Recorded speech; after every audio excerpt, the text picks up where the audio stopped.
Ele vem da Bahia, mas serve ao único santo, Jesus de Nazaré. Que diz que a Bahia é de todos os santos, mas esse negócio está mudando.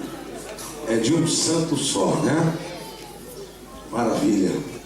Eu quero apresentar com muita alegria, uma vez mais, e recebê-lo com muito prazer, assim como estamos recebendo os nossos amigos. O Nani, ele me conhece, né, porque ele é bem mais... somos da mesma idade, quase. Nós nos conhecemos há mais de 20 anos, né? Mais de 20 anos. É sempre bom recebê-lo aqui, e ele com a sua família, quase completa. E hoje nós recebemos pastor Josué Brandão. Vamos aplaudir ao Senhor pela vida deste servo do Senhor. Por gentileza, assume já a plataforma. Vamos aplaudir mais alto ao Senhor Jesus. Todos vieram aqui em busca de uma palavra de Deus. Diga amém. Então fizestes bem em vir. Agora ouça tudo quanto o Senhor, através do seu servo, tem a nos falar. Aproveitando esse momento, pastor Davi, o sobrenome Gomes. Pastor Davi Gomes vem do Rio de Janeiro. Tem um carioca aqui hoje? Ó, tem uma lá, duas, três, sempre tem, né? Fique de pé, pastor Davi. Pastor Davi é um dos vice-presidentes da Assembleia de Deus de Jacarepaguá, lá da igreja do pastor Silas Filho. E ele está aqui, estamos felizes em receber. Falou em duas das nossas filiais. Vamos aplaudir o Senhor pela vida do pastor Davi Gomes. Muito bem, fique à vontade, meu amigo, essa é a sua casa. Essa é a sua casa, fique bem à vontade. Eu sei que ele está gripadíssimo, na verdade já não é nem gripe, né? E nós estávamos na conferência na Suíça, mas ele nem falou lá. Então eu falei, vai falar tudo aqui. Tudo que ele não falou lá, ele vai falar aqui. Porque lá nós falamos, ele ficou só observando. Então agora ele vai falar e quem vai glorificar e observar somos nós. Com toda a igreja, pastor José. Meus queridos, a graça e a paz do Senhor Jesus. Amém. Graças a Deus por sua benignidade, por mais uma vez o privilégio de estarmos juntos, de estarmos na sua casa, e eu me alegro por mais uma vez estar convosco aqui na catedral, agradecendo a Deus pelo seu cuidado. Eu estive com os irmãos aqui num culto de domingo pela manhã, culto da família, não é isso? Eu acho que há uns 2 anos atrás, e Deus me concede outra vez a oportunidade de voltar, de ver o pastor Jackson, a pastora Kemi, casal de amigos, sua família, e agradecer a Deus por eles. Rever o pastor Paulo, a pastora Marta, Deus abençoe em nome de Jesus, os obreiros do Senhor que aqui o servem, buscando honrar o nome de Jesus Cristo, que é nome acima de todo nome no céu e na terra. Quero agradecer a Deus a alegria de estar com Nani Azevedo, irmã Edileuza, sua esposa, irmã Mariana, nossa intérprete. E hoje na imigração, quando ela falava, eu coloquei a mão debaixo do queixo do Nani, porque ela falava e ele fazia assim. Deus abençoe. Pastor Roger, pastora Eunice de Luxemburgo, casal de amigos, nos conhecemos há pouco tempo, mas Deus tem selado conosco uma aliança fraternal e nós agradecemos ao Senhor. Pastor Jackson e pastor Roger estivemos juntos essa semana na conferência pentecostal em Lausanne, Suíça, onde temos uma igreja afiliada, e Deus nos abençoou poderosamente. Teoricamente pregaríamos, mas Jesus nos usou de maneira tão poderosa que disse assim, não precisa pregar, fica sentado. E aí a gripe me pegou com muita força, até porque esse clima aqui da Europa é muito parecido com o clima da Bahia. Na Bahia o tempo inteiro é assim, tá? Então quando eu cheguei, automaticamente sofri um choque térmico, a garganta inflamou muito, está inflamada, está dolorida, e hoje no voo eu senti muita dor nos 2 ouvidos, porque não tem jeito, problema respiratório, pressurização, despressurização. Eu desci sem noção nenhuma de direção, e a tarde foi ruim. A cabeça está bem chata. Eu falei com o pastor Jackson que eu estou me sentindo dentro de um tubo. Estou ouvindo vocês assim meio que como se tivesse uma tampa no alto-falante, tá? A minha voz está terrível. Não se incomode, por favor, se de vez em quando eu parar para tossir, já vai na frente meu pedido de perdão, tá? Se eu for traído pelas vias respiratórias e precisar espirrar, não me mande embora, não ainda, tenha paciência, tá? Falei com o pastor Jackson, não estou em condição de pregar, então eu vou conversar, eu vou falar bem tranquilamente, vou compartilhar com vocês alguma coisa. Na verdade, eu cheguei no hotel já agora umas 4 horas mais ou menos, né? E eu subi para o apartamento já com enxaqueca violenta e eu falei, Deus, eu não estou em condição de pregar. Não dá, o senhor sabe que não dá. Tudo que meu corpo quer é cama, tá? Eu já tomei tanto remédio hoje que eu estou virando um laboratório. Mas quando eu tirei um cochilo de 20 minutos e acordei, eu senti como se o Espírito Santo me dissesse que alguém estava vindo aqui hoje à noite para ouvir uma palavra específica. E ele me deu essa palavra.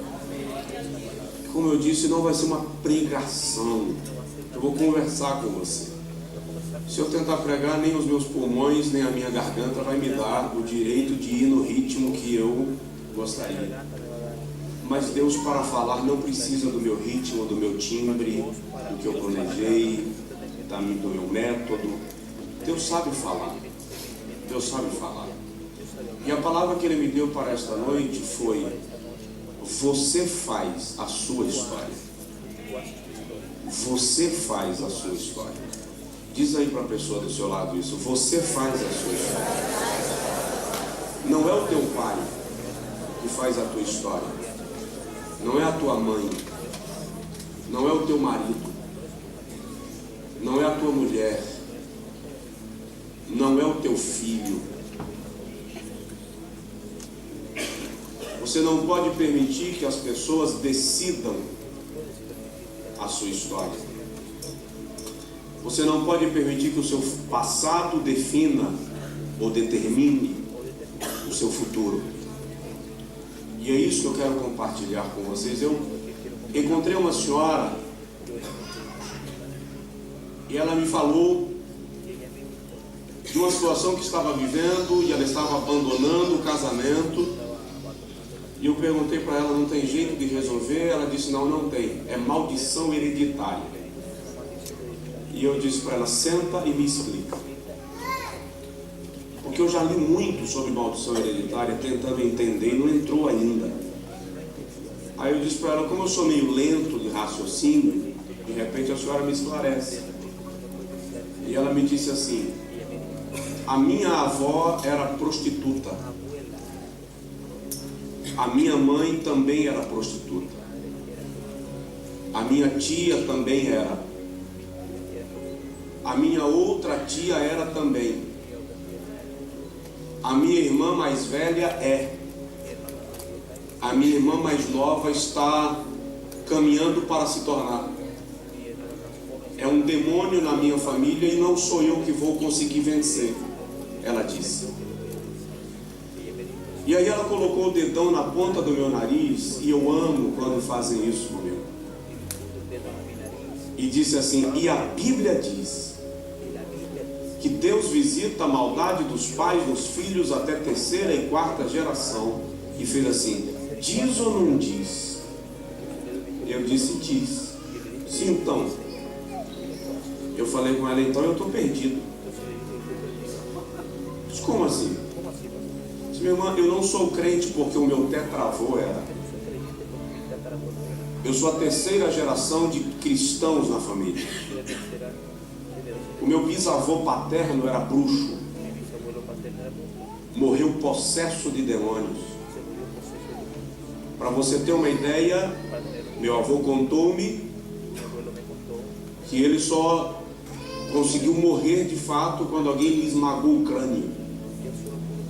Porque ele estava morto, mas o corpo não se rendia devido à presença do diabo no corpo dele. A minha bisavó paterna era índia.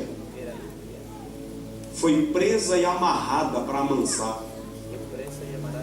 E enquanto amansava, invocava demônios da mata. A minha bisavó materna cometeu suicídio. E enquanto agonizava, ela amaldiçoou ao próprio filho, que veio a ser meu avô. Então, se a maldição vai até a terceira e a quarta geração, eu não estou livre dela, e nem o meu filho, que ele é a quarta. Só o meu neto, talvez, se eu andar direito. Ela disse para mim: e agora, pastor? Eu disse: agora que a senhora não leu o versículo todo. O mesmo versículo explica esse negócio.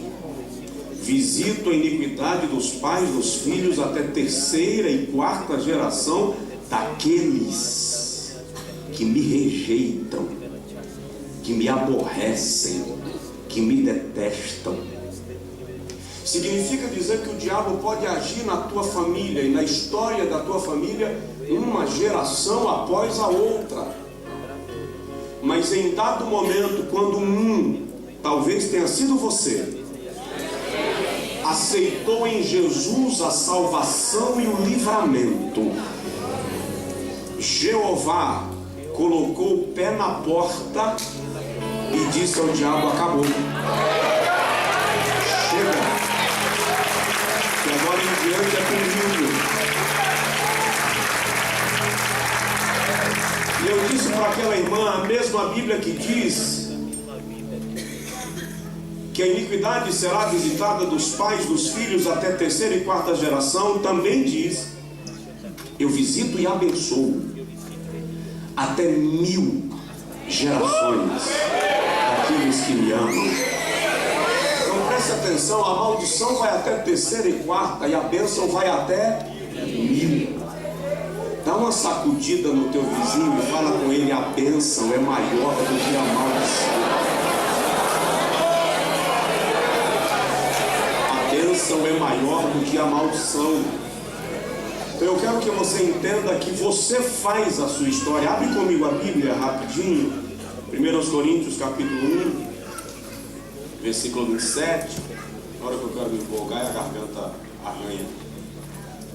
1 Coríntios capítulo 1, versículo 27 ao 29.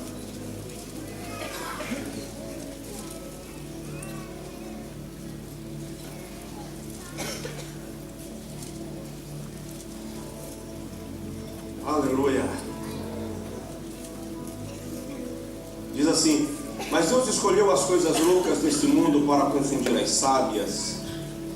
Deus escolheu as coisas fracas deste mundo para confundir as fortes. Deus escolheu as coisas vis deste mundo e as desprezíveis e as que não são, para aniquilar as que são, para que ninguém se glorie na presença de Deus. Amém? Amém. Diga comigo assim: Senhor, fala comigo. Amém. Agora olha assim para mim e diz assim: pastor Josué, nós vamos orar por você e por sua casa. Amém, obrigado. Você fez um pacto, te vira e cumpre, tá? Te vira e cumpre. Irmão, Corinto era uma das principais cidades do mundo antigo, uma cidade de cerca de 250 mil habitantes, um centro comercial, um centro naval, cultural, olímpico e histórico. Corinto hospedava os maiores jogos olímpicos daquele tempo. Como era uma cidade portuária, controlava todo o comércio daquela região com a Ásia. Uma cidade mística. Os templos de Apolo, de Afrodite, de Eros estavam em Corinto. Historiadores dizem que só em torno do templo de Afrodite haviam cerca de 1000 prostitutas cultuais. Aliás, quando elas começam a se converter a Cristo, ao cristianismo, Paulo é obrigado a orientar algumas orientações nas duas cartas de Corinto, que são provocadas pela conversão daquelas mulheres a Cristo. Orientações bem específicas. Nas ruas de Corinto já haviam andado pensadores como Sócrates, Diógenes, Tales e outros grandes da história. Por conta de todas estas vantagens, virtudes e oportunidades, os moradores de Corinto se sentiam a ponta da lança, se sentiam superiores a todos os outros povos. Então Paulo escreve para eles dizendo: olha, Deus escolhe as coisas fracas para confundir as fortes, então não se sintam poderosos.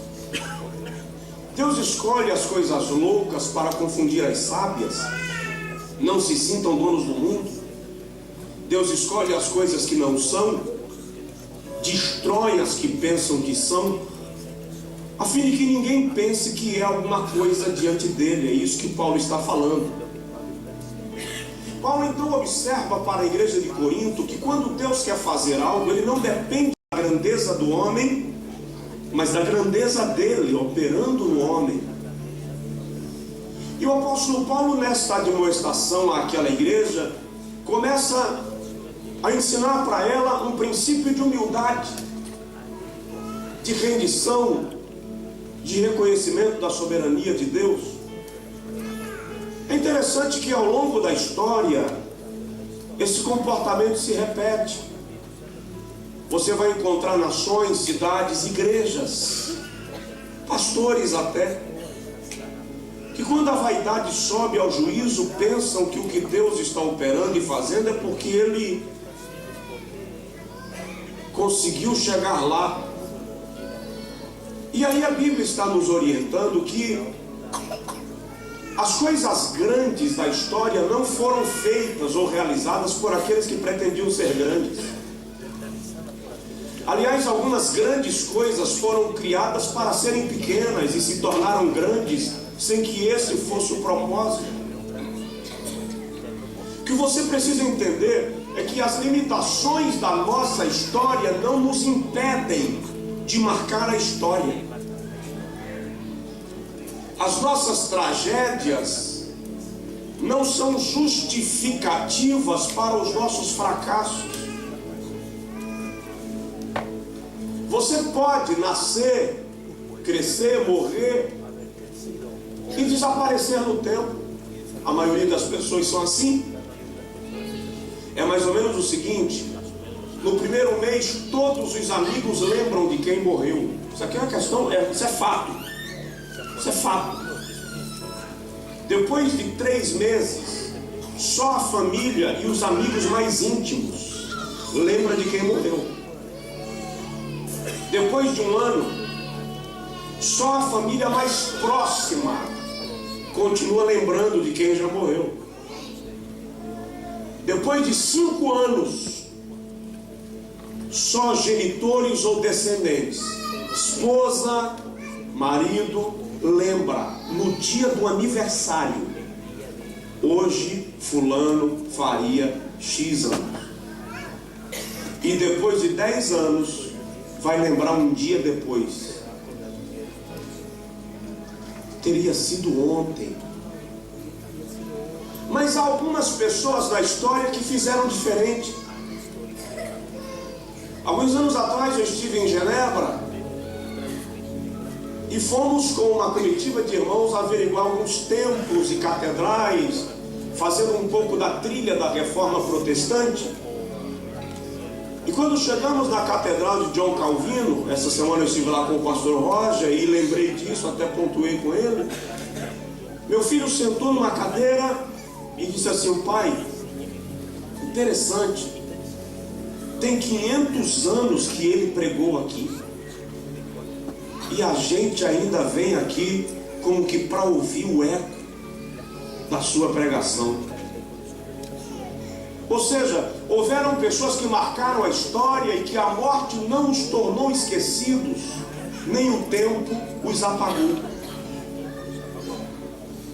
O que você quer para a sua vida? O que você pretende que as pessoas pensem ao teu respeito? E o que gostarias que elas lembrassem de você e da tua história? O que eu quero observar nesta noite é que você pode marcar a história de alguém, de uma geração, de um povo, de alguma forma. E para isso você precisa decidir que o autor da tua história é Deus, mas o protagonista é você. Alguns livros viram filmes, não necessariamente porque o autor sonhou com isso quando estava escrevendo, mas porque o livro ganhou vida à medida que as pessoas o liam. Deus já escreveu a tua história. Está escrito isso: quando eu ainda era informe no ventre da minha mãe, o Senhor já me contemplava.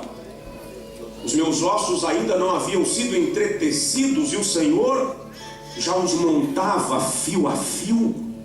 Todos os meus dias estão escritos, narrados, contados diante de ti. Mas o que Deus escreveu para mim e ao meu respeito, eu viverei ou não, se eu quiser.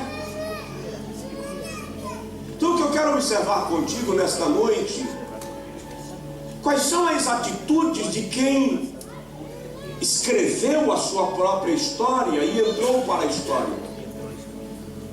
O que eu preciso fazer para viver a história, aquela biografia que Deus escreveu ao meu respeito? Quais são as atitudes que devem reger a minha vida? E aí nós vamos rapidinho citar alguns exemplos bíblicos, sem estender muito.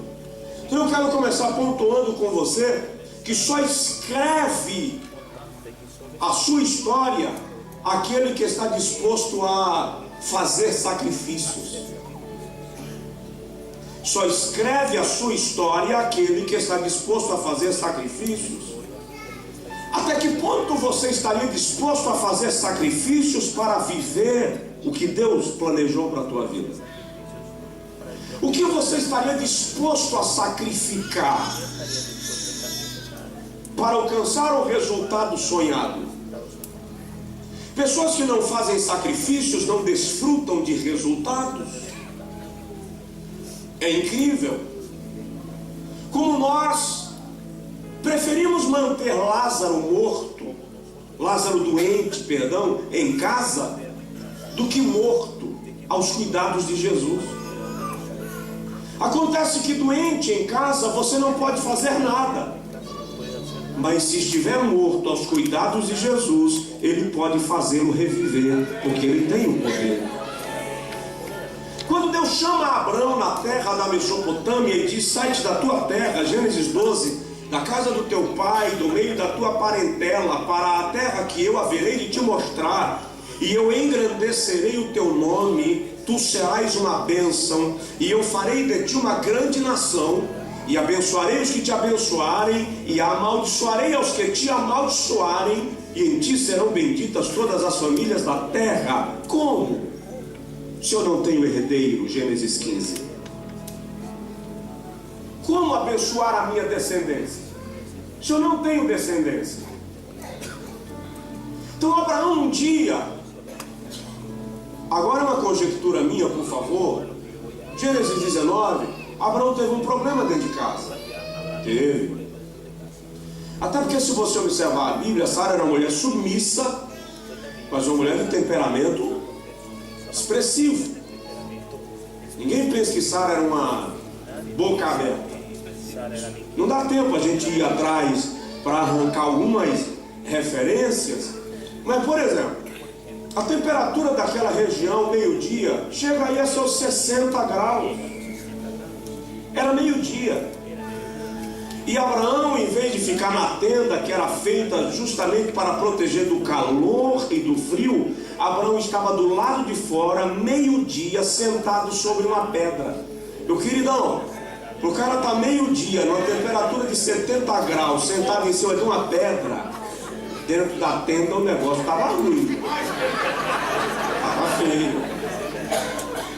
Aí o anjo chega para Abraão e diz assim: você vai ter um filho. Sara deu uma risada de lado. Não foi do anjo, foi de Abraão. É mais ou menos assim: essa eu quero ver. Essa eu quero ver. E o anjo perguntou: Sara, por que te riste? Eu não ri. Eu não ri. Veja só, Abraão passa a viver debaixo de uma promessa que demora 25 anos para se cumprir. Não vou passar por Ismael agora, porque não dá tempo. Quando a promessa se cumpre e nasce Isaac, o sorriso de Deus para Abraão. Isaac vai crescendo.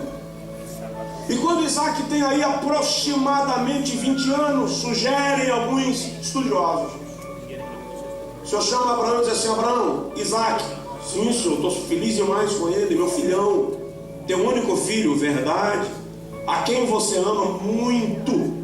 Você não tem mais chance de ter outro. A idade não permite, né, João? O milagre já aconteceu. Pega esse menino, leva em Moriá e oferece-o a mim em holocausto. Como é que você reagiria se Deus te pedisse aquilo que você tem como perspectiva para o teu futuro? Entende uma coisa? Quando você oferece o seu melhor para Deus, Ele oferece o melhor dele para você. Abraão toma Isaac e vai. Eu não acredito que ele tenha falado com Sara.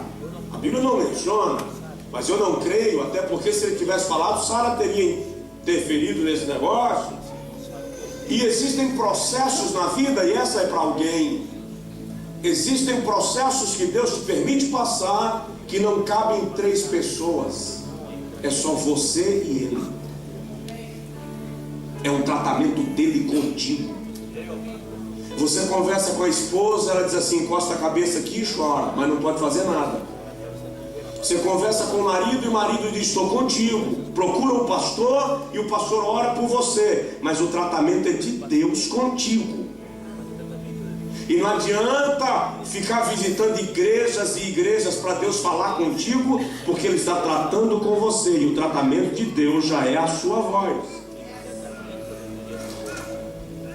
Abraão sobe Moriá, e Deus não diz nada. E o que eu acho estranho é que Deus é onisciente, sim ou não? Ele sabia que Abraão iria oferecer Isaac, sabia ou não sabia? Sabia. Por que ele não aparece no meio do caminho e diz assim: Abraão, eu sei que você vai oferecer esse menino, volta para casa. Por que Deus não faz isso? Porque quando Deus te pede um sacrifício, Ele está disposto a te levar até o último grau da tua confiança. Ele vai te levar até o quarto sem portas, onde o único lado para o qual você poderá olhar será para cima, porque só dele virá a resposta. E Abraão foi.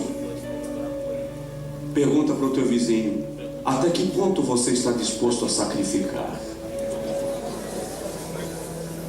Só entra para a história, só escreve a própria história quem está disposto a oferecer sacrifícios, a fazer sacrifícios. Às vezes é preciso abrir mão de você mesmo, dos seus sonhos, para se tornar aquilo que Deus quer. Às vezes é preciso dar a Deus aquilo que você não daria a ninguém, mas Ele está te pedindo. E às vezes você fica relutando, e enquanto você reluta, o seu Lázaro está morrendo e você não entrega. Então dá um toque no vizinho e fala com ele: entrega. Ernesto Ognini é o maior nome da renovação batista no Brasil. Ele é o precursor do avivamento entre os batistas brasileiros. Tognini pastoreou a Igreja Batista de Perdizes por mais de 40 anos. E ele conta que uma certa feita na década de 70 ele foi orar e ele disse a Deus: se batismo no Espírito Santo é bíblico, eu quero. E se eu não receber, eu serei o maior inimigo dos pentecostais no Brasil. E ele se trancou na sua biblioteca e começou a orar no amanhecer do dia. E conta que orou até por volta das 10, levantou, tomou um café, fez um lanche, voltou a orar. Por volta de 1 da tarde ele levantou, fez outro lanche, voltou a orar, e Deus não lhe apareceu, não lhe disse nada, não ministrou nada. E ele orou até o final da tarde e não sentiu nada. Levantou, tomou um café e disse: Deus, eu já te disse, eu vou ser inimigo desses pentecostais, eles vão se ver doido comigo. E ele volta a orar e ora até as 10 e Deus nada. E ele levanta, toma um lanche e volta a orar. Por volta das 2 da manhã, Tognini conta que ele ouviu a voz de Deus dentro dele dizendo assim: Enéas, entrega. E ele perguntou: entregar o quê? E o Senhor disse: entrega o pastorado da Igreja Batista de Perdizes. Ele disse: entrega. E o Senhor falou com ele: entrega. E ele perguntou: o que mais? E o Senhor lhe disse: entrega-me a direção do Colégio Batista Brasileiro. Ele disse: entrego. O Senhor deu uma pausa e disse: Enéas, entrega-me. Ele: o que mais? E o Senhor falou: me entrega a tua biblioteca. Ele perguntou: a minha biblioteca? Para que te serve? Eram 8.000 volumes na época. E o Senhor falou com ele: a sua biblioteca é mais importante para você do que eu. E ele disse: entrego. E ele disse que o Senhor parou e ele continuou orando. De repente a voz do Espírito irrompeu e disse: Enéas, entrega-me. E ele perguntou a Deus: o que mais? Eu te dou tudo. E o Senhor falou com ele: me entrega a tua esposa. E ele disse ao Senhor: eu entrego. E o Senhor disse: quero mais. Ele: o que? Os teus filhos. E ele respondeu: eu entrego. E o Senhor calou. Mas a essa altura ele conta que estava em lágrimas. E por volta das 5 da manhã o Senhor bradou e disse: Enéas, entrega-me. E ele disse que falou com Deus: mas o que mais eu tenho? E o Senhor falou com ele: me entregue a sua vida, porque você é senhor de si mesmo. E Enéas disse que abriu o choro e disse: Deus, eu me entrego, eu me rendo, eu estou diante de ti. E quando ele fez essa entrega, ele conta que sentiu o fogo de Deus lavando a sua alma, atravessando o seu espírito. Ele foi batizado com o Espírito Santo e se tornou um dos grandes avivalistas dos batistas brasileiros, porque Deus não fará nada por você sem antes pedir algo de você. O que será que Deus está te pedindo hoje? E você não está disposto a abrir mão? Toca assim no irmão do lado e fala com ele: entrega. Segundo lugar, só faz a sua história aquele que suporta a carga da sua própria história e decide mudar as coisas. Presta atenção nisso. Eu vou repetir uma frase que eu disse há pouco: não deixe as suas tragédias serem justificativas para o seu fracasso. Todo mundo tem um momento ruim na história. A Nani já falou disso aqui. Todo mundo tem tribulações. Todos têm dias cinzentos, eu chamo de dia nublado. Todos sofreram perdas. E olha para cá: quanto mais você ver Deus usando alguém, tenha em mente, mais perdas esse alguém sofreu.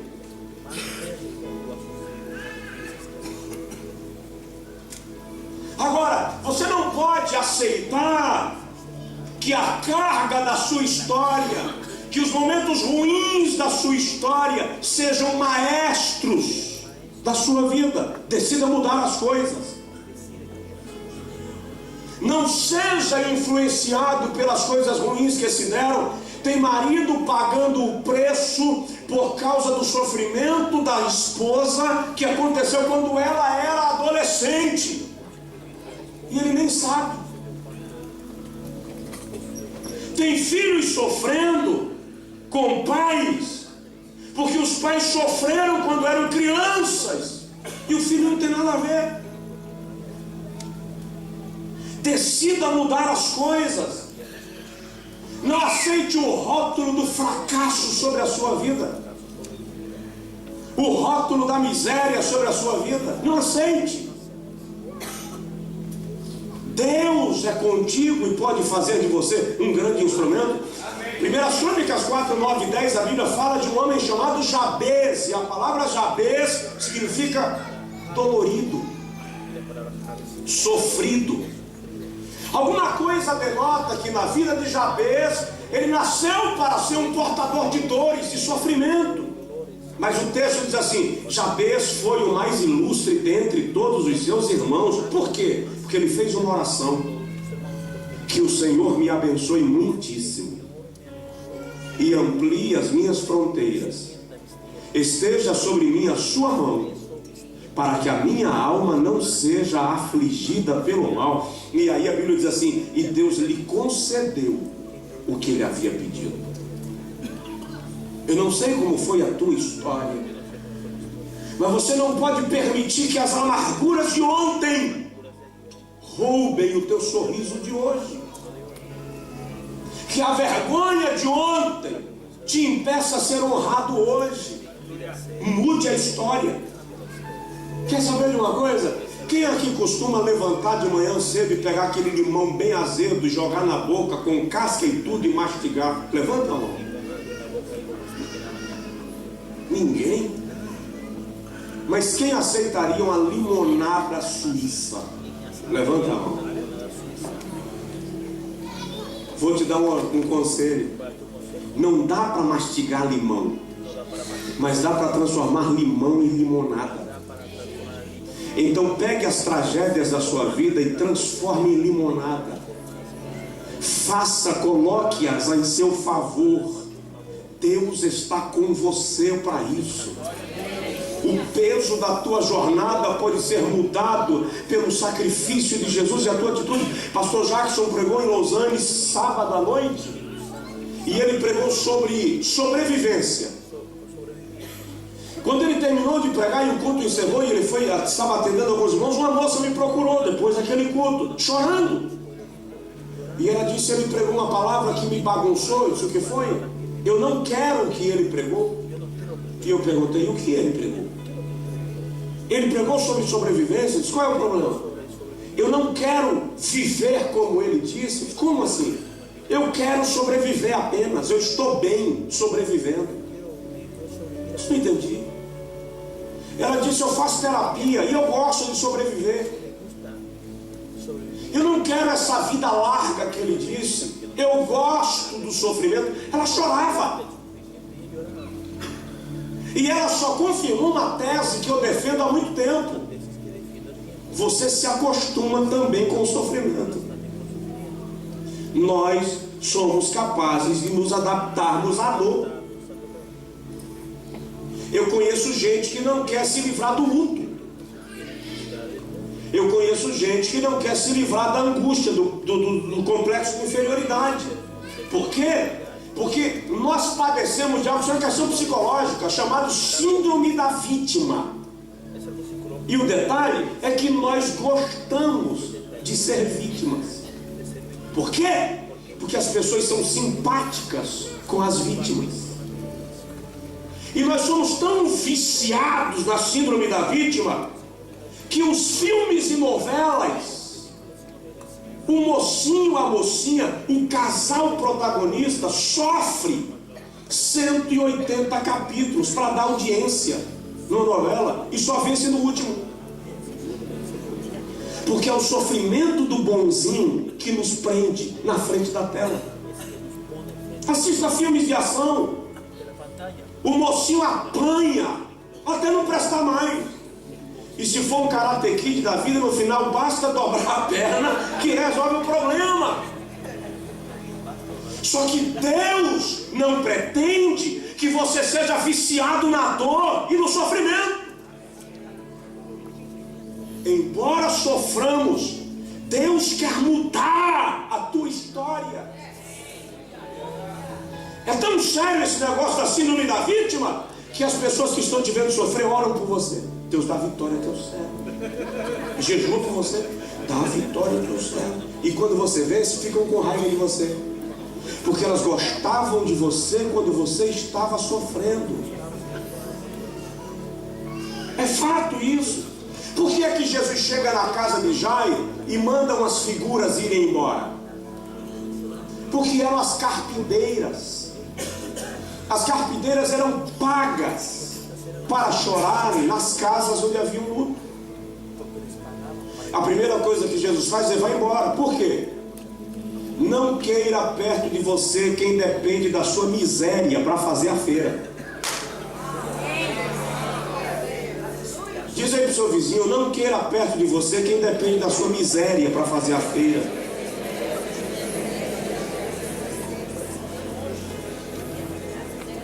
Você não pode aceitar isso. Levanta a cabeça. Mude essa situação. Saia da cova. Deus está esperando uma atitude tua para Ele te levantar. Dá para dizer amém? Amém. Diga comigo: eu não vou ficar na cova. Fui chamado para andar nos montes. E quando tiver vale, é apenas uma etapa para eu subir o próximo monte. Aleluia. Terceiro lugar. Pastor Jacques, o meu relógio está certo? Tá.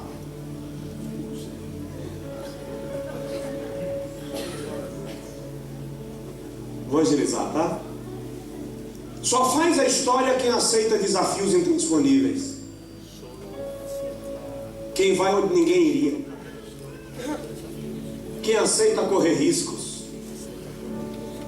Se você não aceitar correr riscos, querido, você vai ficar na mesmice o tempo inteiro. O justo viverá da... O justo viverá da... Ah, eu não ouvi. O justo viverá da... Fé. Eu moro numa cidade de 700 mil habitantes. Moro na Bahia.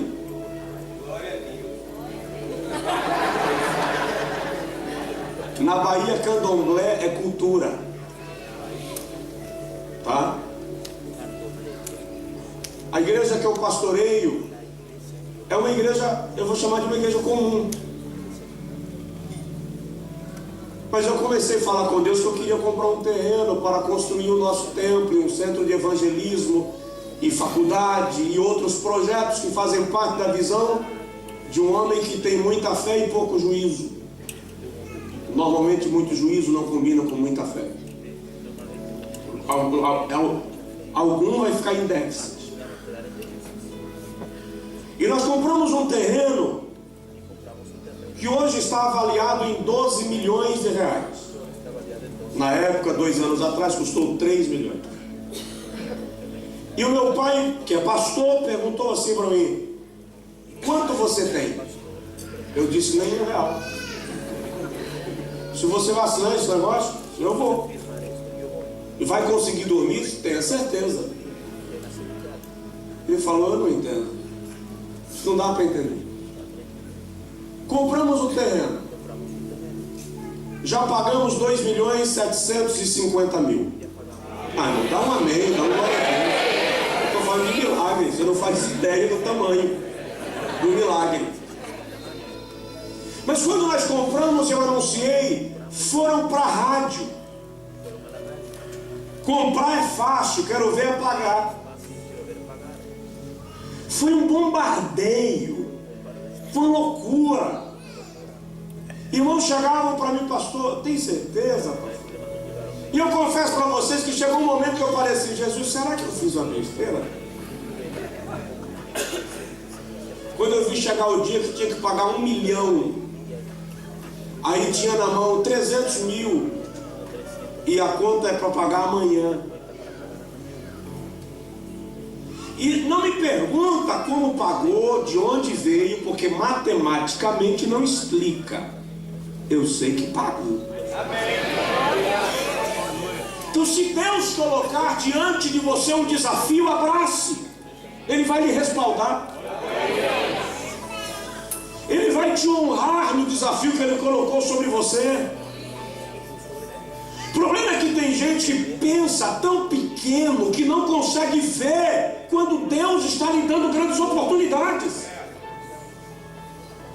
Aí fica medindo as coisas. Ei, não meça Deus baseado na sua conta bancária. Deus não tem limites. E presta atenção, às vezes Deus fecha uma porta aqui porque Ele quer abrir uma aqui, e se Ele não fechar essa, você não enxerga de cá. Só que nós somos tão mesquinhos que a gente só solta essa quando segura nessa. E Deus está falando de desafios onde você não enxerga perspectivas, mas Ele está dizendo, vai que eu vou abrir o mar, eu vou mandar codornizes, eu vou tornar potáveis águas salobras de mar. Avança, e você vai avançando cada passo, e Deus vai lhe respaldando em cada dia, porque Deus é Deus. Estenda a sua mão em direção à pessoa do seu lado, por favor, e diga assim, eu declaro um milagre sobre a sua vida.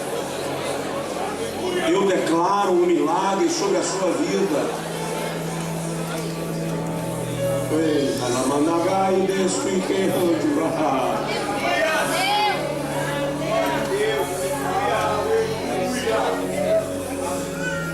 Não corra dos desafios. Quarto, só escreve a história quem não observa a tempestade. A Bíblia diz em Eclesiastes capítulo 11 versículo 4 que quem observa o vento nunca lança semente. Ei, se você ficar olhando dentro da perspectiva humana, está tudo dando errado, pastor, tá ruim, está apertado, não tem como. Quem observa o vento não semeia. Olha só, eu digo lá no Brasil de vez em quando que quando nós perdemos alguém que amamos muito, a maioria das pessoas sofrem, é que psicologicamente não dá para discernir isso muito fácil, mas a maior parte do sofrimento não é pela perda em si, mas é pelo que se deixou de fazer enquanto se tinha aquela pessoa. No Brasil, por exemplo, não se pode dar a prédios públicos, avenidas e ruas nomes de pessoas enquanto elas estiverem vivas, ou seja, nós somos amantes das homenagens póstumas. Depois que morre, vamos honrar. Tem filho que nunca disse para o pai, eu te amo. Quando o pai morre, cai em cima do caixão beijando e gritando, eu te amo, não vai não, não vai não. Já foi. Eu falei com os irmãos esse dia numa palestra para homens. Tem homem que nunca deu um buquê de flores para a mulher, mas quando ela morre quer comprar uma coroa.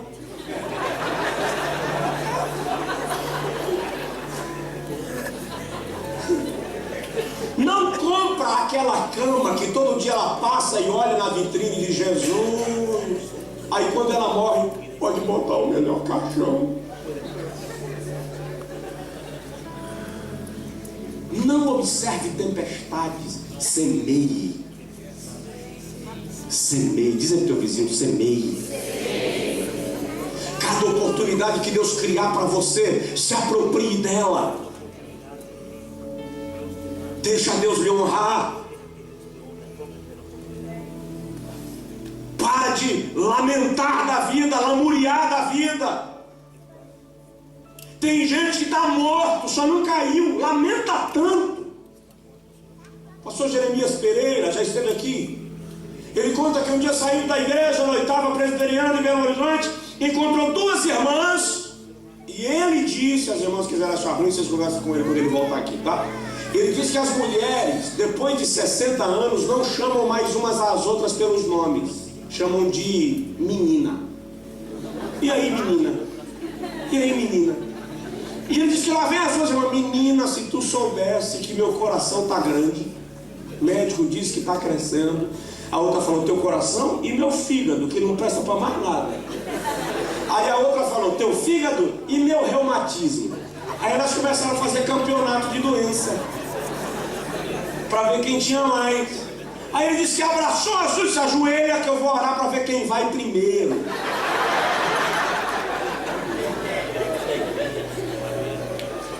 Para de lamentar da vida, semeia. Profetize no seu vizinho aí, diz para ele, semeia.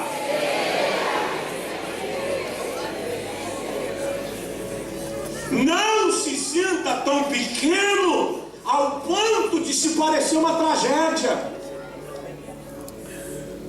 Tem gente, queridos, eu tenho um amigo, ele é assim, ele é negro, mas ele é um negro assim, concentrado.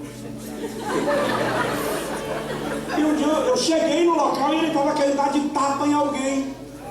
É crente, tá? É crente. Mas crente também fica nervoso, né? O que foi, velho? Ah, chama de negão.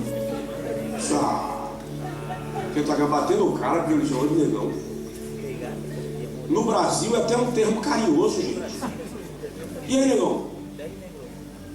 Se velho, se ele tivesse te chamado de loiro, não devia ficar nervoso. Para com isso. Olha para o seu vizinho e fala com ele assim, goste de você. Você vai ficar mendigando o amor de alguém que não te ama e você perde o amor próprio. Se imponha. Jesus diz, amarás ao teu próximo como? A ti mesmo. O meu parâmetro de amor com o próximo é o amor que eu sinto comigo. Eu tenho encontrado gente aí querendo morrer porque me chamaram de gordo, porque me chamaram de gorda, porque tem a perna torta, o nariz é grande, porque o olho não é azul, porque eu... Queridão, olha no espelho e diz assim, isso aqui é matéria top que Jeová criou para a glória do seu nome. Aleluia, pode aplaudir ao Senhor, porque Ele merece.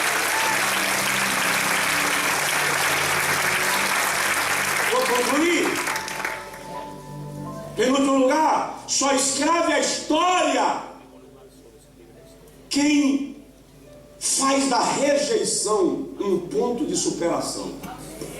Você já se sentiu rejeitado? Deixa eu te contar uma coisa. Quando a minha mãe é uma branquinha linda, um charme, minha mãe é um show, 1,52 m. No dia que eu fui no médico com ela, esses dias aí, o médico mandou ela subir na balança, mediu e disse, a senhora tem 1,52 m. Eu falei, não houve, mãe. Ele está exagerando. Os olhos verdes, minha mãe ora, irmão, mas ora porque gosta. Mas quando a minha mãe ficou grávida do menino que seria Josué, ela falou comigo que eu só posso contar isso se eu lembrar de dizer que ela não conhecia a Deus. Então eu estou dizendo. Minha mãe resolveu que não ia ter a criança e resolveu abortar o menino e tomou um chás para matar a criança e o menino não morreu. Tá, provado, né? Foi ao médico, eu queria conhecer esse médico, eu queria. E o médico aplicou nela uma injeção abortiva e o menino não morreu. O tamanho médio de uma criança normal ao nascer é entre 48 e 52 centímetros. Eu nasci com 56 centímetros. Ou seja, para uma mãe de 1,52 m eu era quase do tamanho dela. nasci eu pesava 4,8 kg. Só uma mãe sabe o que isso significa, irmão. Hoje eu brinco com a minha mãe e digo para ela assim: quanto mais a senhora engolia veneno, mais eu engordava. A minha mãe amamentou todos os filhos, mas quando eu nasci, o peito da minha mãe não teve leite. Você sabe o que significa isso do ponto de vista da psicologia na formação de uma criança? E deu trabalho eu consegui me relacionar intimamente com a minha mãe. Nunca faltei com respeito, fui criado num princípio disciplinar muito rígido. Mas a afinidade, a intimidade demorou a acontecer. Quando eu cheguei a um patamar, a uma idade, que eu comecei a compreender esses fatos, e que no meu subconsciente poderia ter uma mensagem de rejeição, e que essa mensagem de rejeição me fazia cativo de outras situações que não tinham nada a ver. Eu resolvi romper com essa barreira.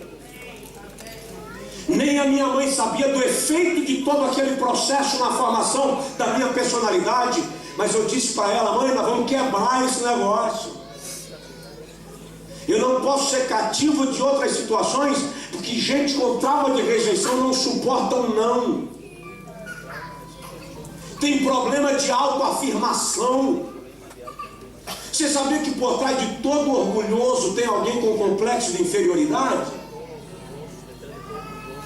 Então essas coisas precisam ser tratadas. E eu fui rompendo com isso. Jefté conseguiu romper com a rejeição. Quebre isso em nome de Jesus. Rompa com isso. Você é especial. Deus fez você a sua imagem e semelhança. Deixa eu te explicar um negócio para a gente terminar. A Ferrari lançou um carro 2 anos atrás, 5 exemplares daquele modelo. 5. Ao custo de 4 milhões de euros.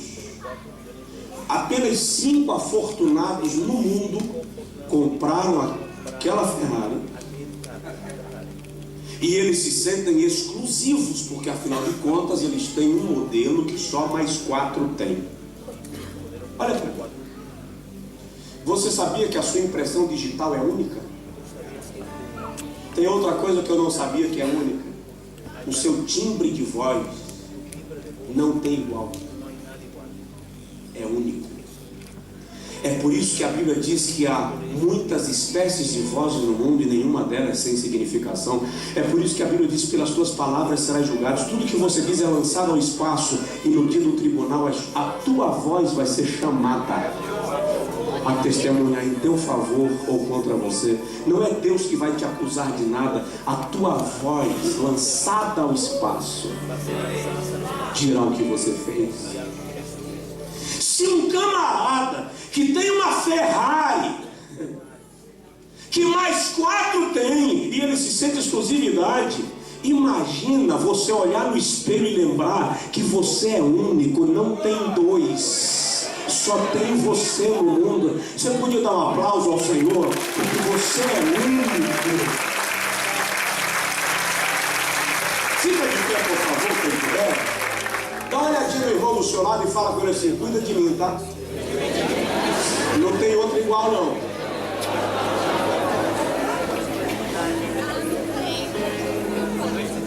Não tem outro igual.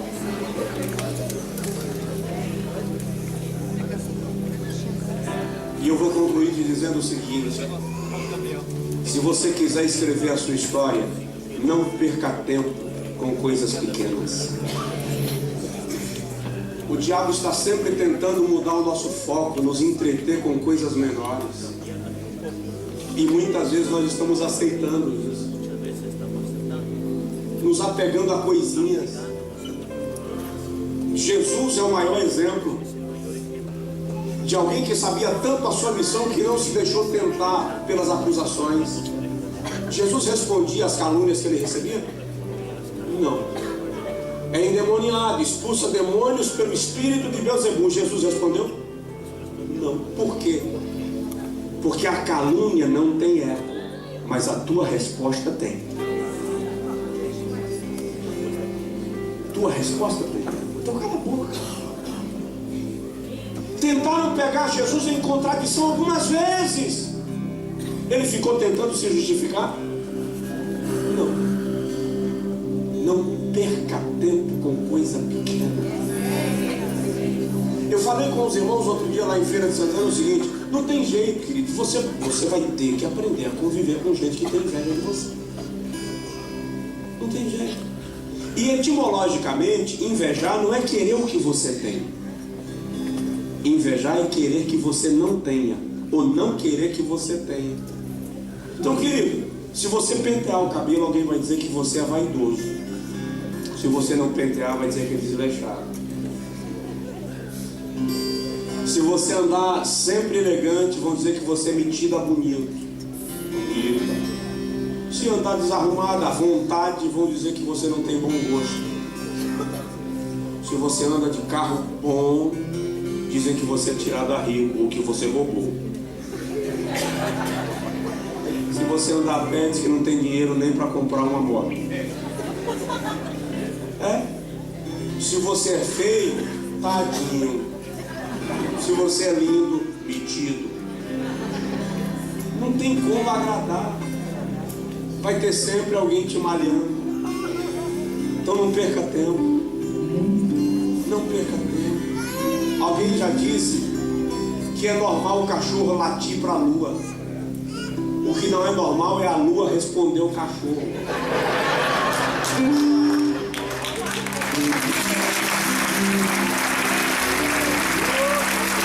Não quer saber? Deixa os cachorros latirem. Você é lua, você tem brilho, você é igreja, e o que te fornece luz é o sol da justiça. Aleluia! Eu quero orar com você agora. Você que decide mudar a sua história e caminhar na direção que Deus planejou para você. E você que quer uma oração específica, se quiser sair do seu lugar e ficar em pé aqui à frente, eu quero orar contigo agora. Uma oração específica. Pastor, Deus falou comigo, foi direto, tocou o dedão na minha ferida. Fica em pé aqui à frente, nós vamos orar rapidinho. Em nome de Jesus. Quero que valorize o que você tem. Você é um ser, você é tão importante.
que a tua história está sendo mudada e Deus está te colocando em lugar de honra, para a honra e a glória do seu nome. Em nome de Jesus. Diga comigo: Senhor, Senhor, eu me aproprio da tua palavra e eu declaro que o meu valor só o Senhor pode determinar. Nada, nem ninguém vai mudar o valor que eu tenho, porque eu sou o maior investimento de Deus na terra.